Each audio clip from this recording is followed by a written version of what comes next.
buenos días, muy buenas tardes o muy buenas noches.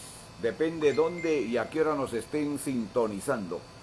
Estamos en vivo y en directo el día de hoy, domingo 5 de abril de casi digo 1992, recordando el nefasto golpe de Fujimori y Montesinos del 2026.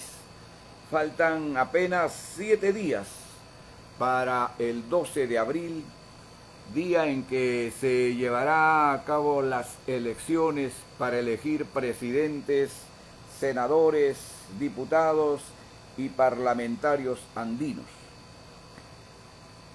Días en los cuales, naturalmente, los apristas tenemos que redoblar nuestro esfuerzo, nuestro trabajo y decirnos nosotros mismos que la única encuesta en la que tenemos que creer es en el trabajo que hagamos mañana, tarde y noche para conquistar el voto de la ciudadanía. Creo que a partir del debate presidencial, el candidato nuestro ha tenido una presencia más importante, no solamente ya para juntar, para unir, como lo hemos visto, para cohesionar, para entrelazar, especialmente a los cuadros partidarios, sino también ha tenido una presencia, diría yo, bastante importante fuera del propio partido, ante la ciudadanía, y creo que los medios de comunicación, que siempre son mezquinos, le han dado mayor cabida, mayor importancia. Y naturalmente hablaremos sobre ese tema un poquito más a fondo. Ahora que he escuchado, ¿no es cierto?, encuestas que se han publicado, especialmente en los medios que suelen ser los que repiten siempre este tipo de cifras, de datos, casi todas las semanas. Pero permítanme una cosita inicial, que tiene que ver con el recuerdo, ¿no es cierto?, porque lo viví en carne propia, de los 34 años después del golpe de Fujimori y de Montesinos, que rompieron la estructura de la democracia el 5 de abril de 1992. Y que uno de sus principales objetivos esa noche, con el grupo Colina, si es que lo han olvidado, era asesinar al presidente Alan García Pérez. Y yo estaba hojeando este libro que se llama El mundo de Maquiavelo, cuya primera edición se dio en Bogotá en 1993 y la segunda edición la hizo mi editora Matices en el año 2004. Y a esta edición nosotros nos permitimos agregar una iconografía con una serie de fotografías que naturalmente acompañan a esta segunda edición del libro El mundo de Maquiavelo. La historia de ese régimen dictatorial corrupto, mafioso, nefasto, ¿no es cierto?, que rompió la democracia en el país, que destrozó las instituciones, que tomó por asalto todas, sin ninguna excepción, comenzando por el Congreso de la República, el Poder Judicial, todas las instituciones que tenían que ver con el manejo y la marcha de la estructura del país. Todas se la tomaron, sin respeto absolutamente a nadie. Tomaron presos a muchos dirigentes apristas, a la propia secretaria del presidente Alan García, a Lucho Negreiros Criado, a Jorge del Castillo Gálvez, que en esta novela, en este libro escrito por el presidente Alan García, tiene una protagónica acción, porque gracias a su temple, a su fuerza, hace que el presidente gane tiempo para salir de su casa y escapar por los techos, porque así fue. De manera que ese régimen que duró casi 10 años, que como ustedes saben, corrompió a todo el país, corrompió fiscalías, corrompió poder judicial, corrompió a la prensa, no se olviden, acuérdense cómo Alan García lo comenzaron a insultar, a difamar, a calumniar, todos los días en los puestos de los periódicos, con esos periódicos chicha, ¿no es cierto?, que más que venderse, vendían sus carátulas en los puestos, en los kioscos, y le inventaban una serie de delitos, haciéndose eco de uno que, como ustedes saben, hoy nuestro candidato presidencial le ha dado unos verdaderos cocachos, que también lo vamos a ver más adelante. Le inventaron que tenía una casa, ¿no es cierto?, en Miami, cerca a la de Julio Iglesias. Le inventaron que tenía una cuenta corriente de 50 millones de dólares en un banco europeo. Le inventaron una serie de propiedades. Nunca nada de eso pudieron probarlo, nunca. Pasado el tiempo, pasado los años, hurgaron por aquí, hurgaron por allá y nunca, jamás lograron probarle nada. Pero eso fue con el aval, ¿no es cierto?, con el visto bueno del fujimorismo, que no hay que olvidarlo, durante esos 9 años de persecución, aun cuando él estaba en el exilio. Esos 9 años en los cuales se falsificó historias en contra de él. Ese golpe nefasto trajo también como consecuencia la sumisión de las Fuerzas Armadas ante un personaje que felizmente todavía sigue preso, Montesinos, cuyo nombre en este momento hasta me he olvidado, ¿no es cierto? Fuerzas Armadas que inclusive firmaron vergonzosamente un documento de sumisión, de sumisión. Hoy día mismo yo estaba escuchando bastante temprano a una candidata fujimorista decir, no, ese golpe fue necesario porque nos salvó del terrorismo. Tamaña mentira, tamaña mentira. Durante el gobierno aprista, unos minutos o unos segundos más, Abimael Guzmán caía preso. ¿O se han olvidado quién organizó, quién hizo la estructura del GEIN? ¿No fue Agustín Mantilla? ¿Se han olvidado dónde estaba Alberto Fujimori y el mismo Montesinos el día que capturaron a Abimael Guzmán? ¿No lo cuentan ahí los actores? ¿No lo cuentan los principales representantes de ese movimiento que se llamó GEIN, que logró capturar a Abimael Guzmán y a muchos cuadros terroristas? Eso es una falacia, una mentira. Como también se dijo, no nos querían dar atribuciones para salvar la economía de este país. Falso. Falso. Eso ya inclusive se les había otorgado unas semanas antes, tanto en la Cámara de Diputados como en la Cámara de Senadores. Y se los dice alguien que estuvo en la Cámara de Diputados en ese tiempo. Dictadura que contagió una serie de vicios que hasta el día de hoy muchos repiten. Nunca cumplieron, por ejemplo, el mandato de la Corte Interamericana de Justicia. Jamás. Que otorgaba a Alan García, ¿no es cierto?, la posibilidad y la necesidad de que él volviera al país. Lo liberaba de toda responsabilidad. Sin embargo, el fujimorismo nunca cumplió. Por eso hay que pensar mucho cuando se dice, y algunos compañeros y compañeras lo repiten, hay que retirarnos de la Corte, hay que irnos de la Corte. Yo sé que tiene una serie de defectos, una serie de errores. Quizá más bien el propósito del APRA sea fortalecer, ¿no es cierto?, fortalecer esa organización, de tal manera que se pueda incorporar ahí cuadros que de verdad crean en la justicia, en la libertad y practiquen la democracia como debe ser. no sean esos cuadros contagiados de los vicios que en muchos casos hemos visto, pero también culpa nuestra o culpa de los gobiernos.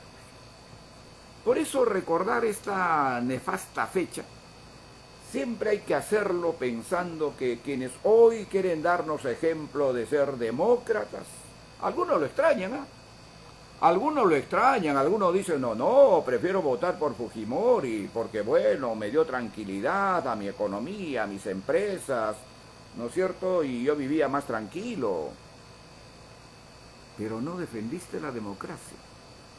No defendiste en ese tiempo a quien estaba simbolizando, ¿no es cierto? Era el personaje que de una u otra manera representaba la democracia de este país, que estaba en el exilio, que estuvo 9 años calumniado, difamado. Calladito te quedaste, calladito en silencio. Algunos después ya regresaron, ¿no es cierto?, a hablar, a comentar, a decir, no, yo amo la democracia. ¿Qué democracia? Esa. La democracia es una sola.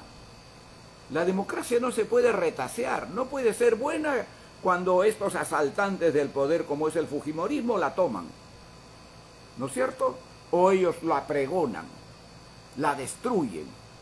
Entonces la democracia ahí es mala, porque ellos son los constructores.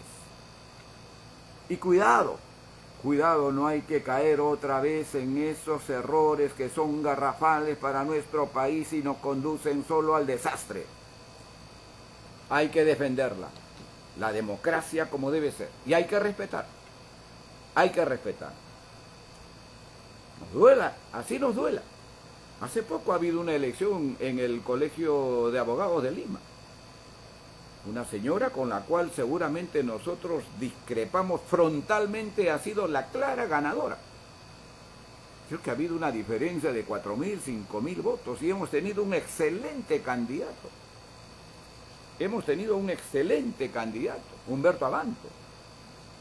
No ganó, perdimos. Nos hubiera gustado que gane. Un gran abogado, un gran compañero. Pero hay que respetar, porque eso es lo que han dicho las urnas, eso es lo que han dicho las cifras. Nos duele, pero hay que respetar.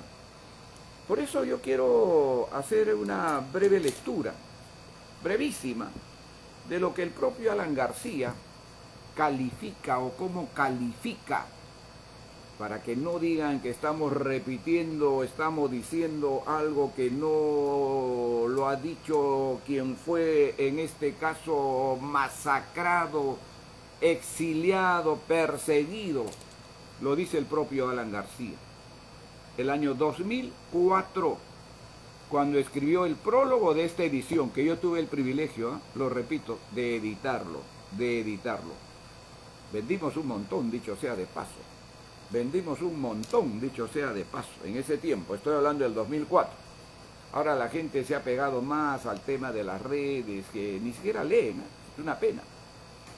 Una pena. Usted pregunta a mucha gente si es que han leído algunos libros.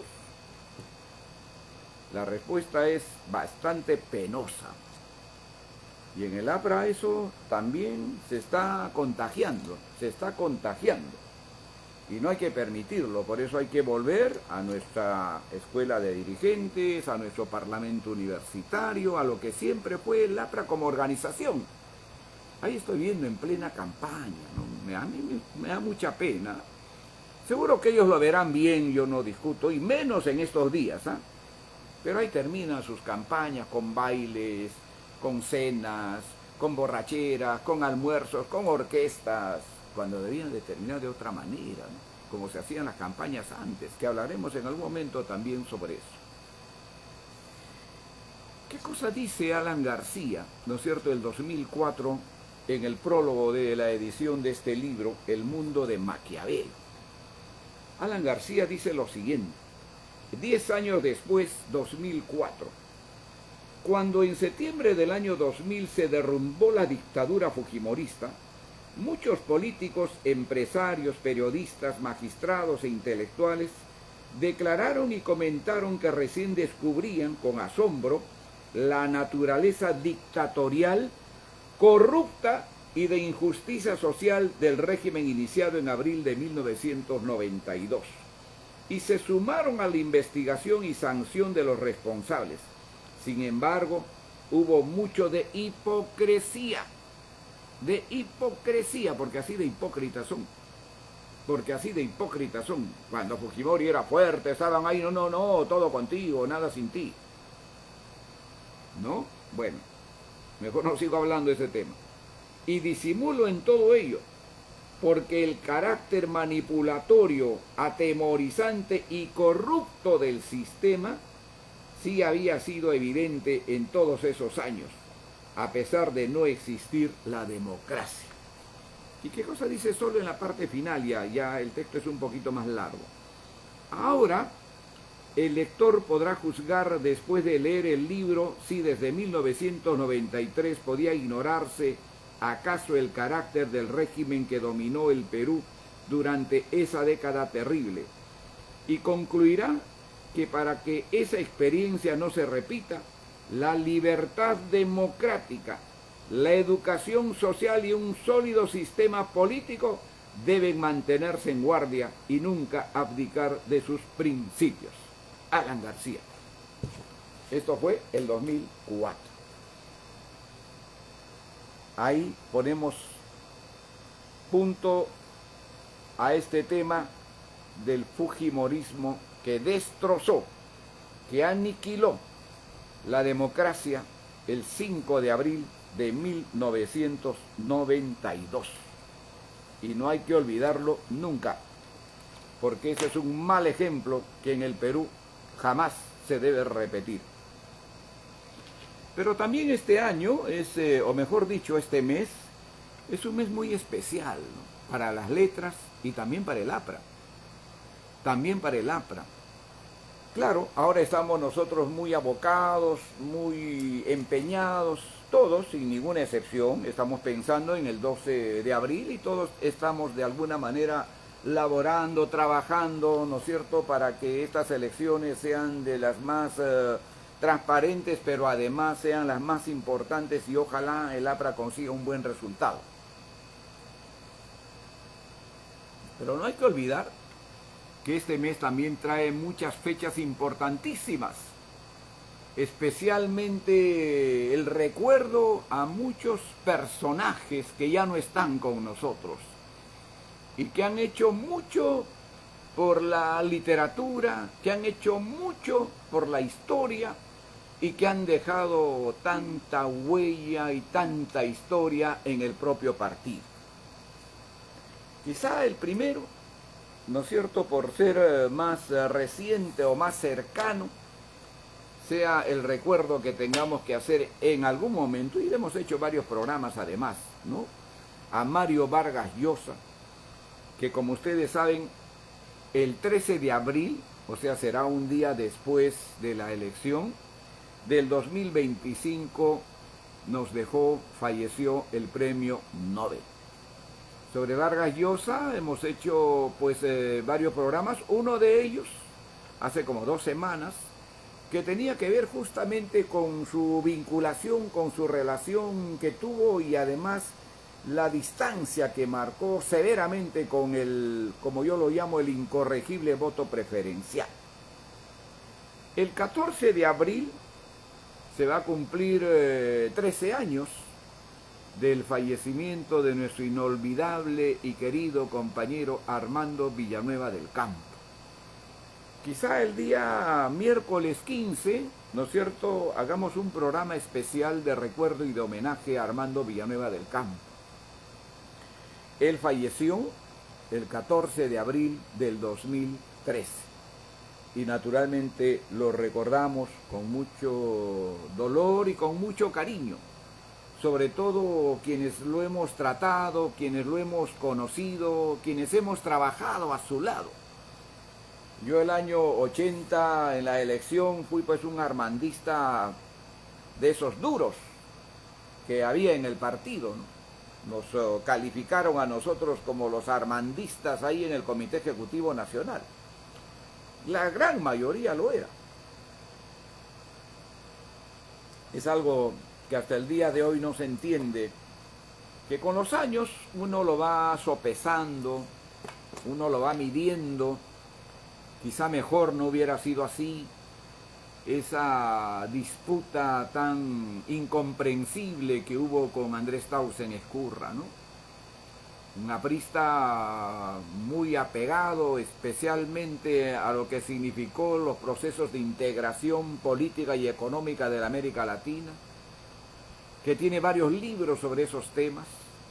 Hay uno que a mí me impactó mucho que se llama Bolívar, con una síntesis de lo que es y de lo que significa la integración de la América Latina, ¿no?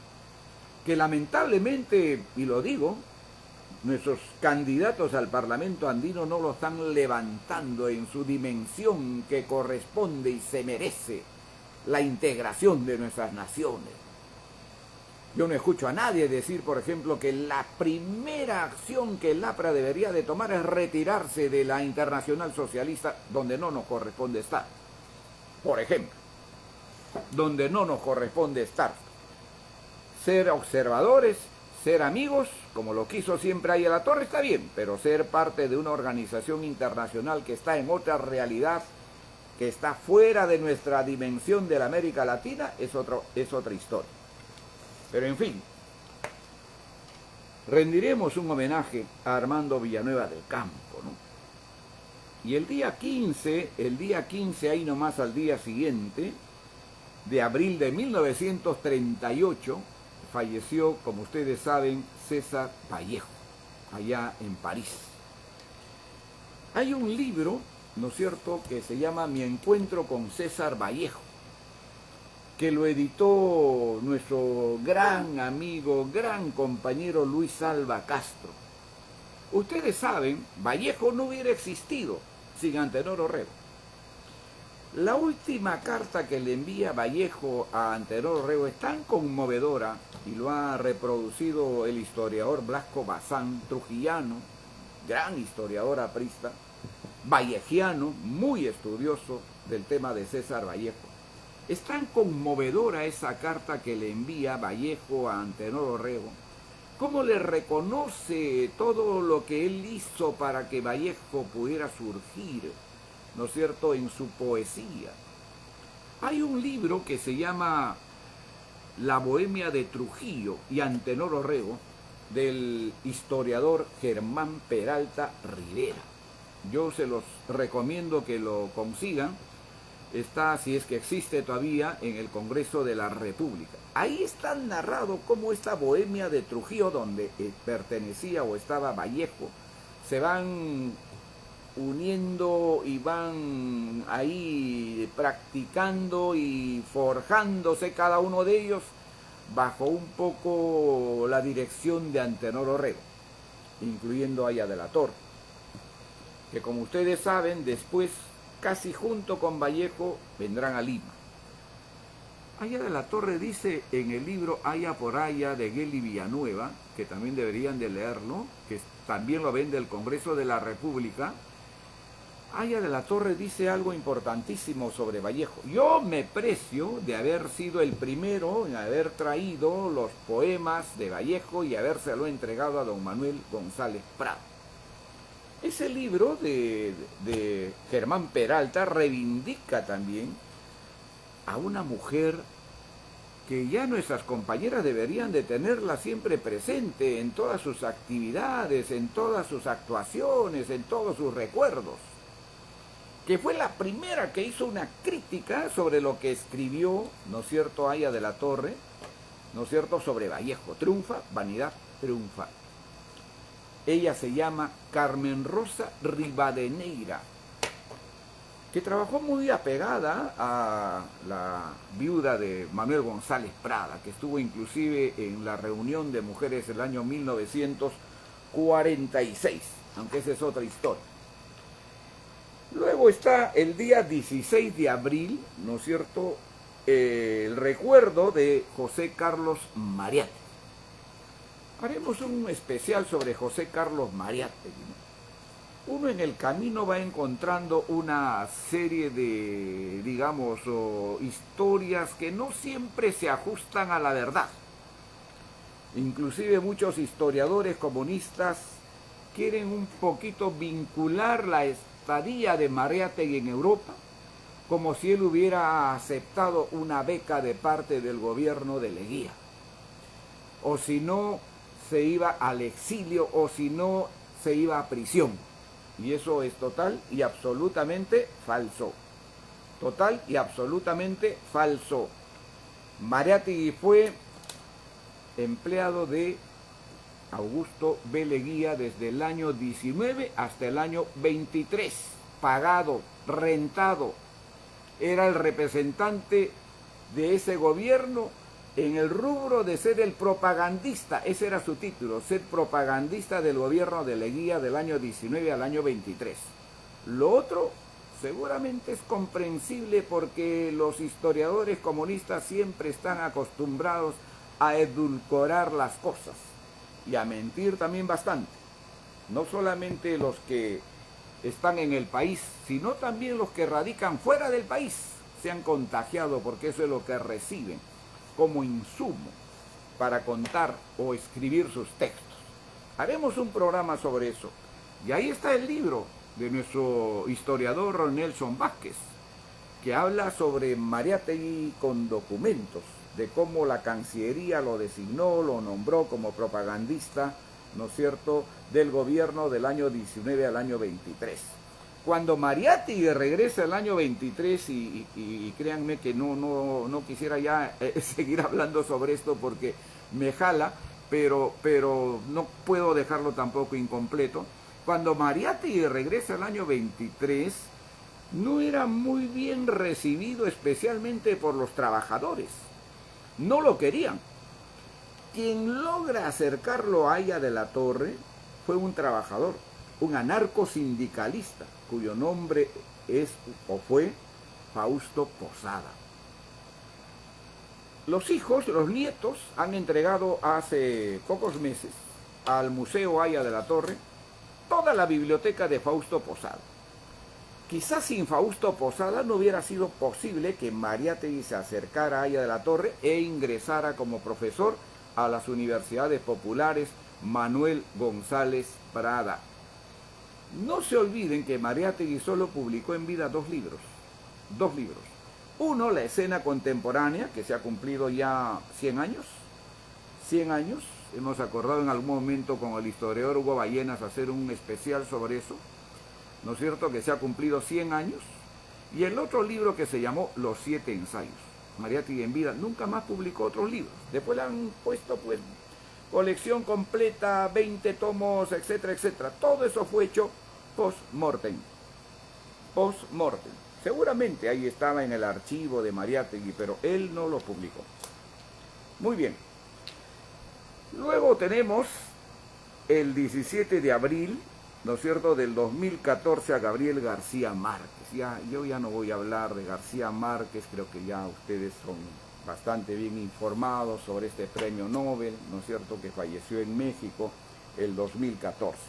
Pero sí quiero hablar del presidente Alan García, que el 17 de abril, también este mismo mes del 2019, tomó esa valiente, decidida decisión para no dejarse, en este caso, ¿no es cierto?, envolver en esta circunstancia de vejamen, de venganza, de parte de quien hoy está preso, de parte de quien hoy tiene que responder por los 200.000 muertos, como muy bien lo ha manifestado nuestro candidato presidencial. Estuvo, para mí, ese día, genial, genial. Muy bien, yo ya no voy a seguir haciendo o leyendo mi lista, ¿no es cierto? Está Octavio Paz, que falleció el 18 de abril. Octavio Paz tiene un libro muy importante. ¿Cómo se llama? Bueno, no me acuerdo en este momento, pero es un compendio, es una antología. Miguel de Cervantes Saavedra, que murió el 22 de abril, y William Shakespeare, que murió el 23 de abril de 1616. Ambos murieron el mismo año. Por eso es el mes de las letras, ¿no? Así se le conoce. Muy bien, queridos amigos, queridos compañeros. El día de hoy, perdonen un poquito que me esté sacando y quitando los lentes, resulta que los tengo que cambiar. Los tengo que cambiar porque ya no solamente están averiados, sino que el nivel de mi vista ya ha, ¿cómo le diría? Ya necesito lentes con mayor resolución. Pero vamos a hablar sobre lo que hoy día está circulando seguramente por todos sitios. Vamos a hablar sobre las encuestas. Sobre las encuestas, yo hice un programa, ¿no es cierto? Y trajimos a colación, acá está la fotito de Armando Villanueva, ¿no? Del quien les he hablado, y seguramente vamos a hacerle un homenaje el miércoles 15. Hemos hablado, ¿no es cierto?, sobre las encuestas, lo que nosotros vivimos el año 2001, cuando Alan había regresado de una manera extraordinaria. Se los he contado varias veces, ¿no?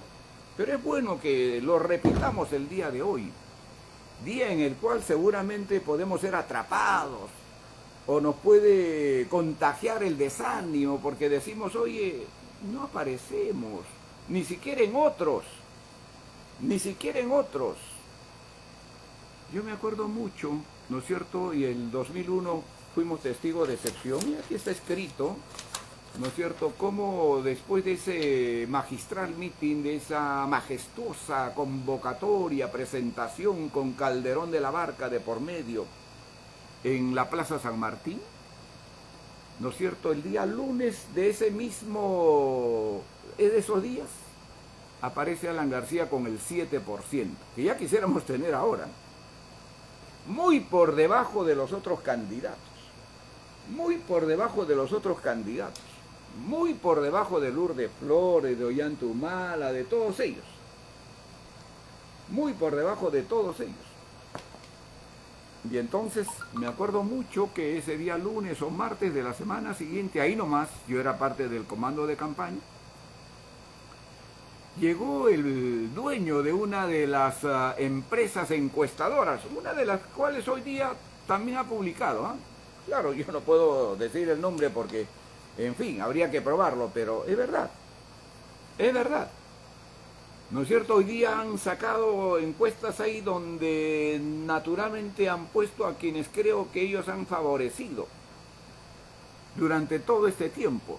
Y siempre hemos dicho, siempre lo hemos repetido, las encuestas responden en favor de quien los financia, de quien los paga. Son empresas, son empresas. Claro, nosotros no contamos con mucha economía como para eso. No contamos con mucha economía. Pero quizás hubiéramos jugado por ahí, ¿no es cierto? Algo, no lo sé, si era posible, de lo que el gobierno entregó para la campaña de propaganda. No lo sé si era posible poder hacer algún estudio sobre nosotros mismos. No tengo noticias sobre eso, no lo tengo. Quizás nosotros mismos llevar adelante nuestra propia medición, nuestra propia encuesta. No lo conozco, ¿no? Antes había una institución, una empresa, y dice, creo que se llamaba, que trabajaba muy pegado al partido, y especialmente muy pegado al presidente Alan García. Tanto así, mejor no lo digo, que el 2016, mejor no lo digo, que trabajaba muy pegado a nosotros, ¿no? Quizá hubiera sido bueno, de alguna manera, trabajar con una empresa que recoja lo que el sentimiento del pueblo, después especialmente de las presentaciones que tuvo nuestro candidato, pudiera ir a medir, ¿no? Estas empresas, naturalmente, a nosotros, estas grandes empresas, entre comillas, que siempre se equivocan, y estoy seguro que se van a equivocar el 12 de abril, ¿no es cierto? Estas empresas siempre están orientadas, u orientan su trabajo ¿no es cierto?, siempre a beneficiar a quienes durante la etapa del trabajo que ellos hacen les dan un emolumento o no hay que tener cuidado, o a lo largo de los años, en el lapso del tiempo, estos mismos personajes les consiguen ahí empresas para que hagan sus encuestas, ¿no es cierto?, privadas, de sus productos, de sus empresas, de su comercio, etcétera, etcétera, etcétera. Esa es otra forma, otra manera de trabajar con ellos. Y me acuerdo mucho entonces que este personaje, el dueño de esta empresa, estuvo en el segundo piso allá en Salaberry con el presidente, reunión que no duró mucho, a 15, 20 minutos, no más. Y cuando bajó el presidente, con esa sonrisa que él tenía, que le caracterizaba siempre, dijo, imagínense, ¿no? Imagínense por subirnos cada vez más en las encuestas que ellos han publicado, ¿no es cierto?, el día de hoy, que era un día lunes, o el día domingo, como ellos acostumbraban, ¿no es cierto?, nos quieren cobrar $200,000. Nunca me olvido, nunca me olvido. A partir de ese momento, nosotros desde el Comando Nacional de Campaña dimos la directiva, primero de no creer, de no confiar en ninguna encuesta que se publique. Y segundo, decir y repetir siempre, la única encuesta en la cual un aprista tiene que confiar es en el trabajo que se hace todos los días, mañana, tarde y noche. Esa es la única encuesta en la que tú tienes que confiar. Y en la noche preguntarte qué he hecho hoy por la campaña, qué he hecho hoy para conseguir más votos. Oiga, yo les repito, yo no sé si esos almuerzos, esas cenas, esas borracheras, esas reuniones que hacen con orquestas y cosas ahí que estoy viendo, les va a ayudar. No lo sé. No lo sé. Yo he sugerido algunas cositas que creo que pueden ser de mayor impacto y que no tienen tanto valor, que no tienen tanto costo, ¿no? Pero en fin, dicho sea de paso, el Comando Nacional de Campaña nunca tuvo la gentileza de invitar, creo, a nadie, y menos en este caso a quienes de una u otra manera alguna experiencia tenemos, por si acaso. Después no se quejen. Después no se quejen. En fin. Pero la única encuesta en la que hay que confiar es en lo que hacemos. Mañana, tarde y noche. Yo hablaba siempre y he repetido siempre que lo primero que uno tiene que comenzar a trabajar, claro, ya es un poco tarde para ese tipo de trabajo porque es un poco más lento, ¿no es cierto?, más largo, pero más efectivo. Más efectivo de sus bailes, de sus cenas, La gente va pues donde le vas a invitar comida, y si le pones baile con mayor razón, si le pones orquesta con mayor razón, y si le pones alcohol con mayor razón. Estamos volviendo a esa etapa de los años 30, ¿no? El pisco y la butifarra, contra el cual el APRA se levantó, no se olvida. Y ahora estamos volviendo a lo mismo nosotros, ¿Cuántos almuerzos habrá hoy día? Nadie sabe. Nadie sabe. Pero ¿qué van a ir quiénes? Los que ya saben que van a marcar la estrella. Van a ir a mirarse la cara los que van a votar por la estrella. A eso van a ir, en vez de ir a buscar otro horizonte, otro norte, ¿no? Como estoy viendo también algunos candidatos, haciendo caravanas, volanteos, metiéndose a los mercados. Hay que cerrar los círculos que se pueda. Familia, amigos, parientes. Hay mucha gente que todavía está indecisa. Llamar a ese amigo al cual uno no tiene relación hace muchísimos años, puede ser que te dé la posibilidad que acepte votar por la estrella, puede ser que esté en el limbo, puede ser que en este momento no sepa cómo marcar, no sepa cómo expresar su voto, puede ser. Hay que acordarse, hay que hacer una lista, si cada uno hacemos una lista de 100, de 150. Yo sigo confiando en los teléfonos, Yo les digo algo, cuando tengo que hacer una presentación de un libro, seguro que las redes ayudan, no tengo la menor duda. Pero ¿saben qué, queridos compañeros?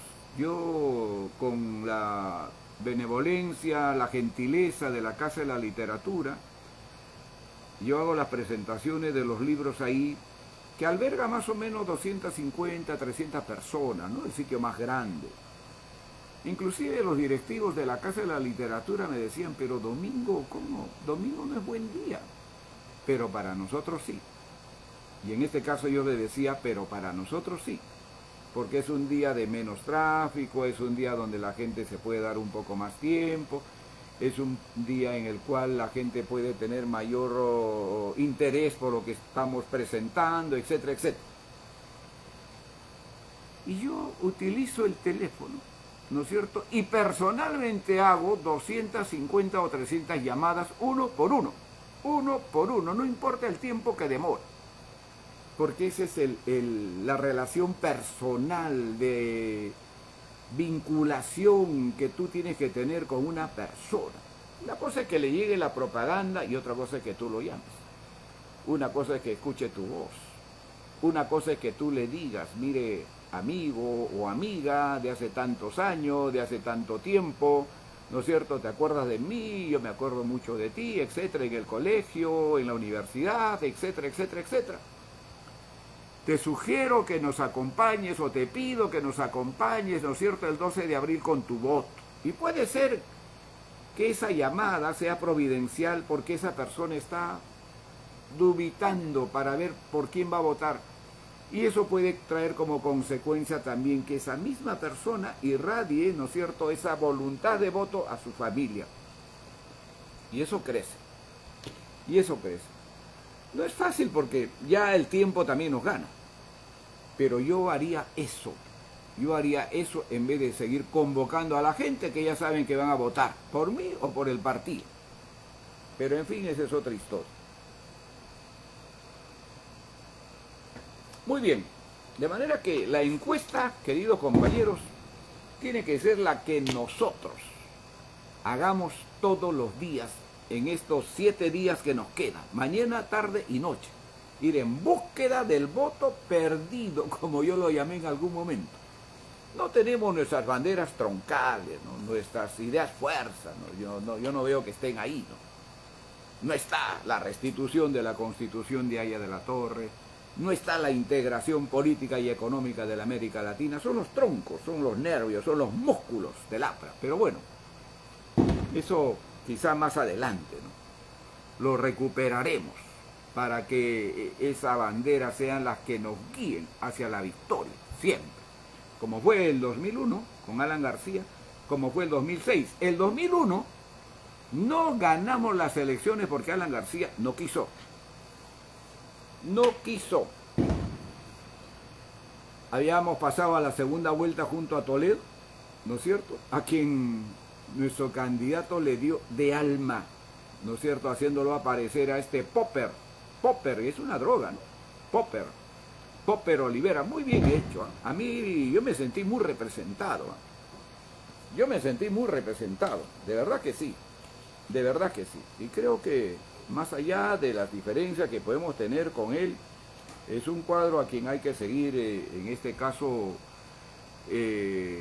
dándole fuerza, dándole entusiasmo, contagiándole el trabajo que siempre debe haber y debe existir. Creo que es lo correcto.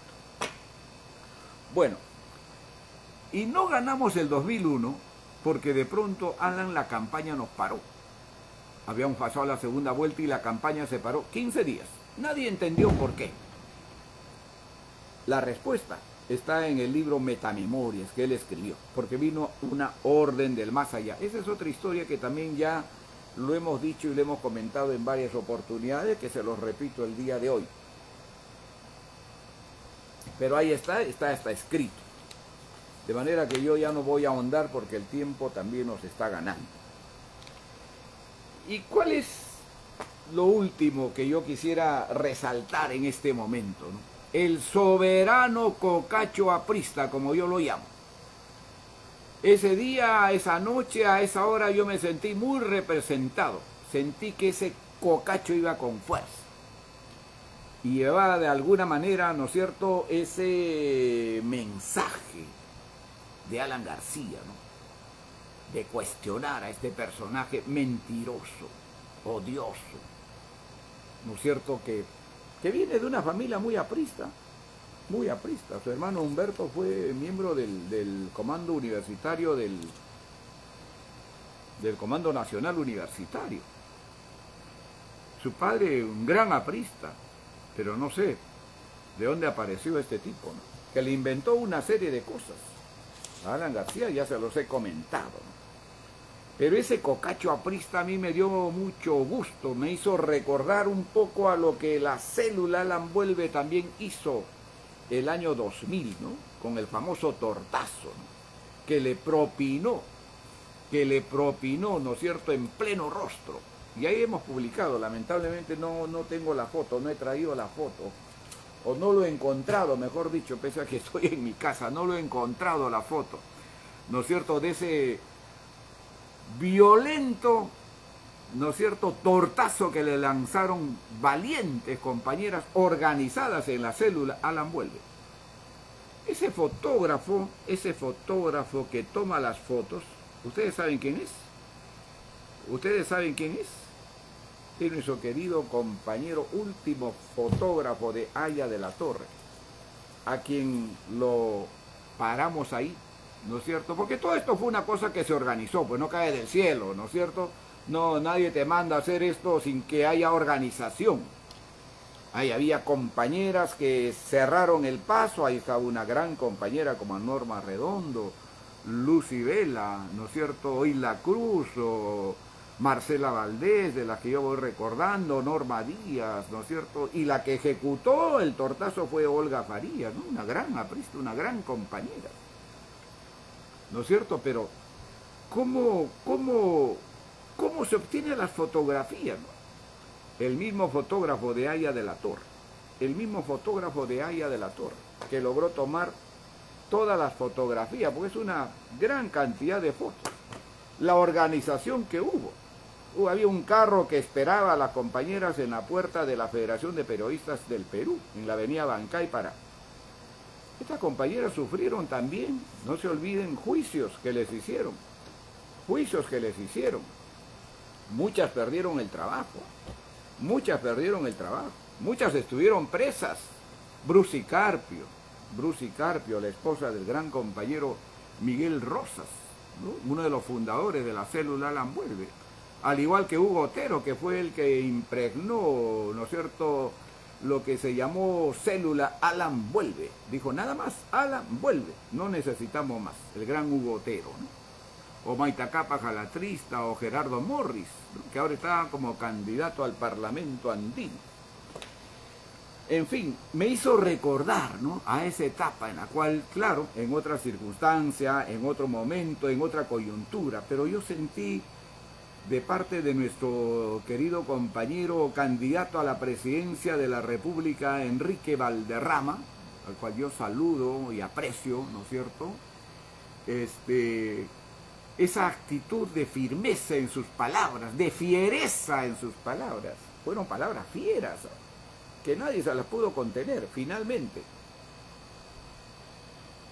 Y eso es importante. Los periodistas que de alguna manera hemos sentido que estaban más bien apegados, ¿no es cierto?, a Popper Olivera, quisieron un poco calmar las cosas. Pero lo que se vio, lo que se sintió... Caramba, ¿qué pasa aquí? Lo que se vio, lo que se sintió, es que la fuerza de las palabras, ¿no es cierto?, de nuestro candidato presidencial estuvo por encima de todo, ¿no? Se sintió, y eso ha dado pues la vuelta no solo en el país, sino por distintos lugares y por distintos sitios. Lo vamos a escuchar, ¿eh? Lo vamos a escuchar en un momento, quiero que me acompañen, ¿no es cierto?, para escuchar lo que dijo, en este caso, nuestro querido compañero Enrique Valderrama, sobre este tipo, ¿no? ¿Qué no le dijo, no? ¿Qué no le dijo? A mí me dio mucho gusto que se sintiera esa fuerza, sobre todo de un joven aprista, ¿no?, de un joven aprista. Compañero Iván Villar me lo ha mandado, pero no sé dónde, aquí está. Aquí está. Ya pues. Señor Señor Popper Olivera, Popi Olivera, usted encarna la corrupción en el país.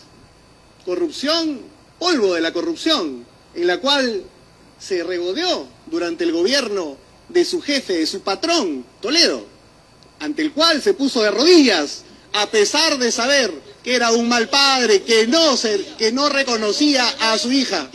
Usted, además, no pudo... Candidatos, señor Olivera.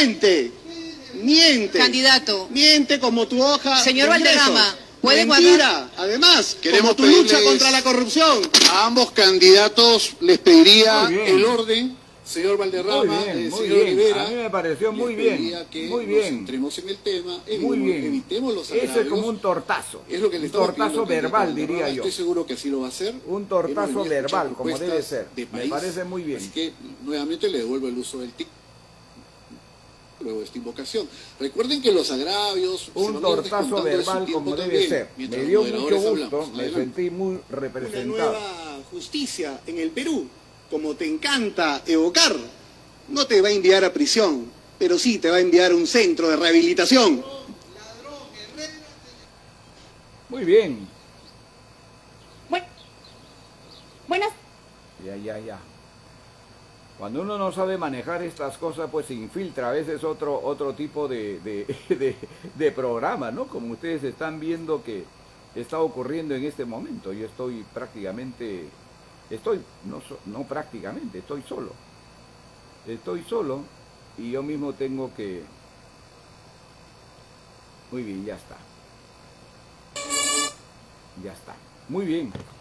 Bueno, perdónenme la última parte, pero creo que era necesario un poquito en el desorden. He querido transmitirles a ustedes lo que a mí me hizo sentir muy emocionado, ¿no es cierto? Muy emocionado el saber que ese día, ¿no es cierto? Este golpe verbal, yo lo sentí como un tortazo de la célula Lamvuelve, ¿no es cierto? En la voz, en la expresión de nuestro candidato presidencial.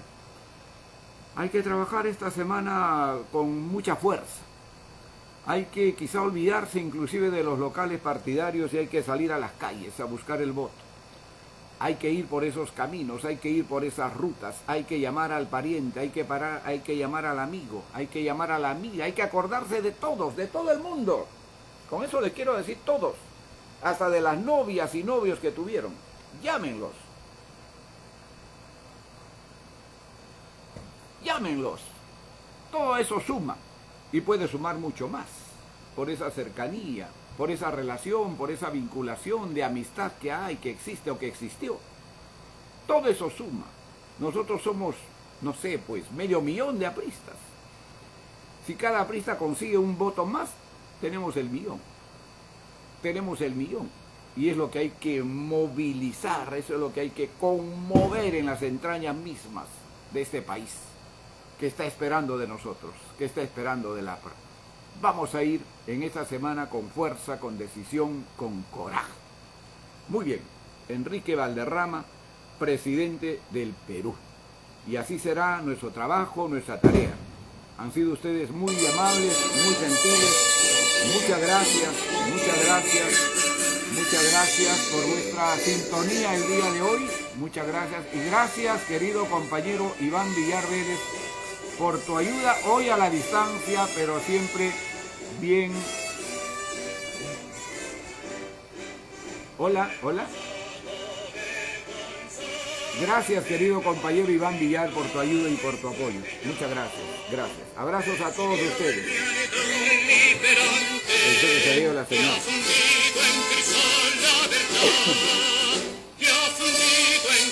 Caramba, 1 hora se pasa rápido. Actuaremos con sangre en la historia, nuestra huella. Ya no te permite. Yo hubiera querido hacer lectura un poquito de... Luchen mañana, digno ejemplo de acción contra el mal. Pero nos abraza la nueva religión, la alianza popular. Conquistará la ansiedad